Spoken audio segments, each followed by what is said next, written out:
के खेत में कोई ट्रैक्टर खड़ा हुआ है, चाहे उसके खेत में कोई ट्यूबवेल लगा हुआ है, चाहे कोई कृषि के संसाधन उसके खेत में रखे हुए हैं, अगर वो 48 घंटे में अपने खेत से बाहर निकलेगा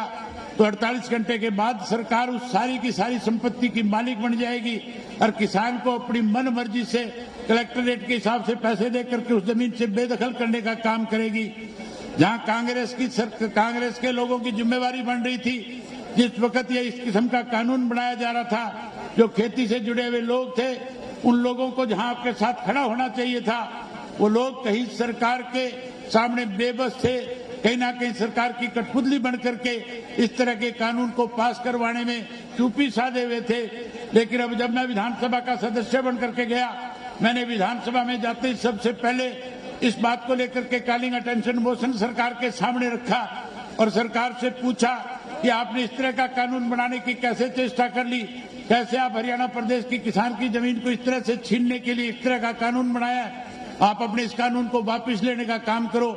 साथियों, अगर सरकार ने कानून वापस नहीं लिया तो हम सबको फिर से इकट्ठा होकर के इस सरकार के खिलाफ इस लड़ाई को लड़ने का काम करना पड़ेगा। अगर हम इस लड़ाई को नहीं लड़ेंगे तो आने वाले समय में ये सरकार बेशुमार किसान की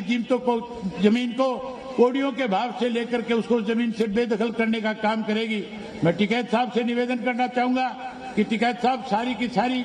जो इस कानून से जुड़ी हुई चीजें हैं मैं आपके सामने दूंगा, आपको दूंगा। आप हरियाणा प्रदेश के किसानों के बुलावे पे आकर के इस आंदोलन को लड़ने का काम करना, ताकि हरियाणा प्रदेश के किसान के साथ जो कृषि का चौथा काला कानून बनाए वो कानून खत्म हो सके। मैं उम्मीद करूंगा कि हरियाणा प्रदेश का खेती करने वाला हर व्यक्ति इसका विरोध करेगा, न केवल विरोध करेगा, जब तक कानून खत्म नहीं हो जाएगा तब तक फिर उसी तरह से इकट्ठा होकर के इस लड़ाई को लड़ने का काम करेगा। साथियों, जहां आज आप लोगों ने मुझे यहाँ आकर के आपसे रूबरू होने का मौका दिया, खास करके कमेटी के सदस्यों ने मुझे आपके बीच में बुला करके जो मान सम्मान और आपसे मिलने का मौका दिया, मैं उस बात के लिए उनका बहुत बहुत आभारी हूं।